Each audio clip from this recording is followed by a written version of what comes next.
Bonjour, bienvenue sur le journal de Bonjour America, je suis Audrey Mazins. Tout de suite, les nouvelles du jour. Syrie. Kerry dénonce des crimes de guerre. Le secrétaire d'État américain John Kerry participait samedi à Paris à une conférence internationale des pays occidentaux, arabes et de la Turquie pour évoquer le sort de la deuxième ville de Syrie. Le représentant américain a qualifié la situation de pire catastrophe depuis la Seconde Guerre mondiale. Cette conférence de Paris se tient avant une autre réunion technique américano-russe à Genève cette fois-ci. Ce rendez-vous diplomatique doit aussi tenter de trouver des solutions pour sauver Alep d'une destruction totale, selon les termes du secrétaire d'État américain. Turquie. Attentat à Istanbul. La Turquie est en deuil au lendemain d'un double attentat qui a fait au moins 38 morts à Istanbul. Le président turc Erdogan a assisté aux funérailles de policiers qui étaient directement visés. Au moins 30 d'entre eux ont perdu la vie dans cette attaque. Le ministre de l'Intérieur turc a assuré que leur mort serait vengée. L'attentat a été revendiqué par un groupe radical kurde, les Faucons de la Liberté du Kurdistan. Les explosions ont eu lieu aux abords du stade de Beşiktaş, où le périmètre était bouclé ce matin. Les habitants d'Istanbul se sont réveillés sous le choc, certains dénoncent le manque de sécurité. Canada. Le Sénat américain a finalement adopté à l'unanimité dans la nuit de samedi le projet de loi sur le prédédouanement qui doit faciliter le contrôle frontalier entre les États-Unis et le Canada, et notamment à Montréal et à Québec, où les projets sont en préparation.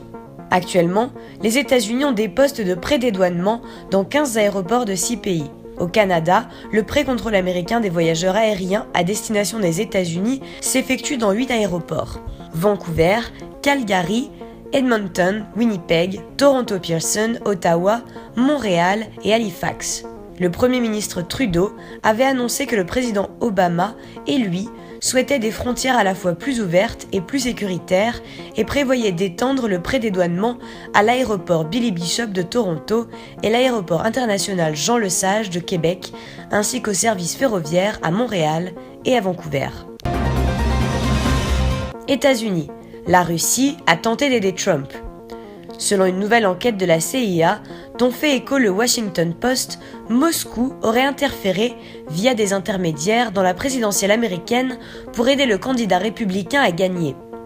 L'équipe de Trump a aussitôt rejeté ces allégations qui, selon elle, émanent des mêmes personnes qui avaient soutenu que Saddam Hussein détenait des armes de destruction massive. Dans les jours et les mois qui ont précédé la présidentielle américaine, le site Wikileaks a publié des milliers d'emails piratés, notamment sur des comptes appartenant à des proches d'Hillary Clinton. Le Parti démocrate avait vu derrière ce piratage la main de la Russie, soupçonnée de vouloir déstabiliser l'ex-secrétaire d'État. Paris lutte contre les rats. La ville de Paris part en guerre contre les rats. La municipalité a lancé une série d'actions pour faire face à la prolifération des rongeurs de la capitale. Plusieurs squares et jardins ont été fermés pour permettre le rebouchage des terriers et la pose d'appâts empoisonnés. Problème, les rats ont tendance à s'en désintéresser. Un vieil adage populaire dit qu'il y a à Paris 2 rats pour 1 habitant. Si les rongeurs ont toujours été présents en nombre dans les sous-sols, ils sont en revanche de plus en plus visibles dans l'espace public, ce qui pose des problèmes sanitaires, esthétiques et économiques, explique la mairie.